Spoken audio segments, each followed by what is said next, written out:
আমরা পাকিস্তানের থেকে যদি কিছু না কিনি আমাদের খুব একটা প্রতিক্রিয়া পড়বে না।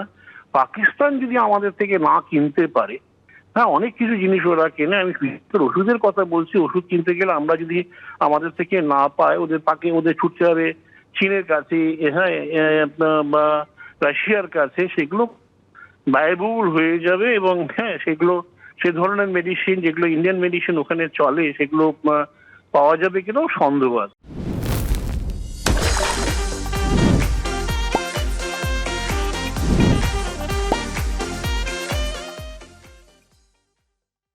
তার ফলে একটা কি সেখানকার মানুষের মধ্যে একটা বিদ্রোহ তৈরি হওয়ার সম্ভাবনা আছে যে তোমরা ভারতের সঙ্গে ঝগড়া করছো, তারপরে আমরাই তো এর ফলে আমরা ভুক্তভোগী, এই ধরনের একটা কিন্তু অবস্থা সৃষ্টি হওয়ার সম্ভাবনা আছে।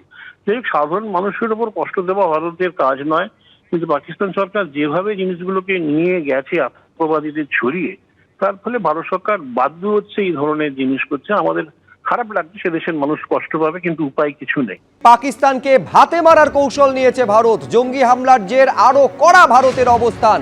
বাণিজ্য বন্ধের ঘোষণা করেছে ভারত, সেই মর্মে বিজ্ঞপ্তিও জারি হয়ে গেছে। পাকিস্তানের সঙ্গে আমদানি রপ্তানি বন্ধ করলো ভারত। ভারতে পাকিস্তানের জাহাজের প্রবেশে নিষেধাজ্ঞা, একের পর এক পাক জাহাজের জন্য দরজা বন্ধ করলো ভারত। এবার বিমানে বা সড়কে পাকিস্তান থেকে আসা কোনো পার্সেল গ্রহণ না করার সিদ্ধান্ত নেওয়া হয়েছে।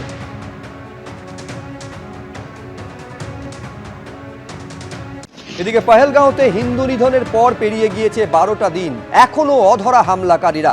কাশ্মীরের রাস্তায় বিশাল সেনা কনভয়, বারামুলা রাস্তায় সাঁজোয়া গাড়ি, পুলিশি পাহারা।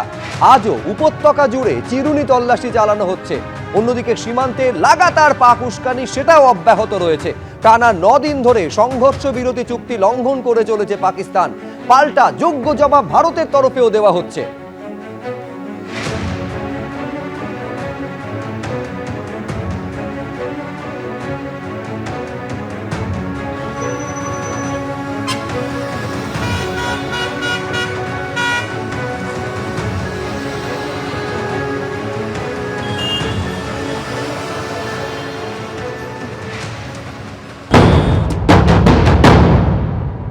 এনআইএ ডিজি 3 দিন হলো তিনি এখনো পর্যন্ত পেহেলগাঁও ছাড়েননি, পেহেলগাঁওতেই রয়েছেন। ফলে এরকম একটি জায়গায় তদন্ত প্রক্রিয়া এগিয়ে নিয়ে যাওয়া এবং কিভাবে ঘটনা ঘটলো, কোথা থেকে আততায়ীরা ঢুকলো, জঙ্গিরা কোন রুটে ঢুকেছিল, কোন রুটেই বা তারা বেরিয়ে গেল, তারা কি আদৌ বেরিয়ে যেতে পেরেছে, নাকি পেহেলগাঁওতে যে জায়গায় বৈসারন ভ্যালিতে এই ঘটনা ঘটেছে তার পিছনের যে বিস্তীর্ণ পাহাড়ি উপত্যকা, পাইনের ঘন জঙ্গল, প্রায় দিনের আলো প্রবেশ করে না এমন জায়গা রয়েছে, সেই জঙ্গলে কোথাও তারা আত্মগোপন করে রয়েছে। আত্মগোপন করে থাকলে 10-12 দিন কিভাবে তারা থাকতে পারছে, তারা রসদ কোথা থেকে পাচ্ছে, এই সমস্ত বিষয় কিন্তু নজরে রাখা হচ্ছে। লাগাতার তল্লাশি অভিযান চলছে, লাগাতার এখানে কখনো ড্রোন উড়িয়ে, কখনো 3D ম্যাপিং এর মাধ্যমে এনআইএ তার যারা আধিকারিকরা রয়েছেন, কর্তারা রয়েছেন, তারা বোঝার চেষ্টা করছেন যে কোন পথে তারা এসছেন। এর পাশাপাশি যে বিষয়টা আরো গুরুত্বপূর্ণ তা হলো এই যে যারা এসেছিলেন, যারা পাকিস্তান থেকে এসেছিলেন এই নাশকতাকে ঘটানোর জন্য, তাদেরকে আশ্রয় কারা দিল, তাদেরকে কারা রুট চেনালো, তাদেরকে কারা আগ্নেয়াস্ত্র এবং রসদ পৌঁছে দিল। কেননা বৈসারন ভ্যালিতে যে জায়গাতে ঘটনা ঘটেছে সেই জায়গাতে কোনোভাবেই কিন্তু যে মূল রাস্তা, অর্থাৎ পেহেলগাঁও থেকে যে রাস্তা বৈসারন ভ্যালিতে যাচ্ছে সেই রুট ছাড়া, 2 থেকে 3টি রুট, সেই রুট ছাড়া অন্য রুটে পৌঁছানো কার্যত অসম্ভব। কেননা পিছনে ঘন জঙ্গল এবং সেই জঙ্গলের পথ সেটা কিন্তু অত্যন্ত দুর্গম।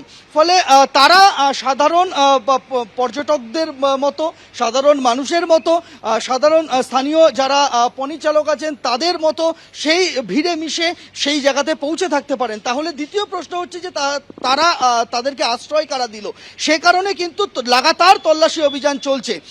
যেভাবে গত 8-9 দিন ধরে লাগাতার সিজফায়ার ভায়োলেশন হয়ে চলেছে এলওসিতে, সেই জায়গায় দাঁড়িয়ে নিরাপত্তা জম্মু কাশ্মীরের নিরাপত্তা কয়েক গুণ কিন্তু বাড়িয়ে দেওয়া হয়েছে। আমি প্রতি শ্রীনগর থেকে শুরু করে বারামুলা বলো, কুপওয়ারা বলো, উড়ি বলো, প্রত্যেকটি জায়গাতে প্রতি 1 কিলোমিটার অন্তর মোড়ে মোড়ে কিন্তু তুমি দেখতে পাবে যে এইরকমই বাহিনী মোতায়েন রয়েছে।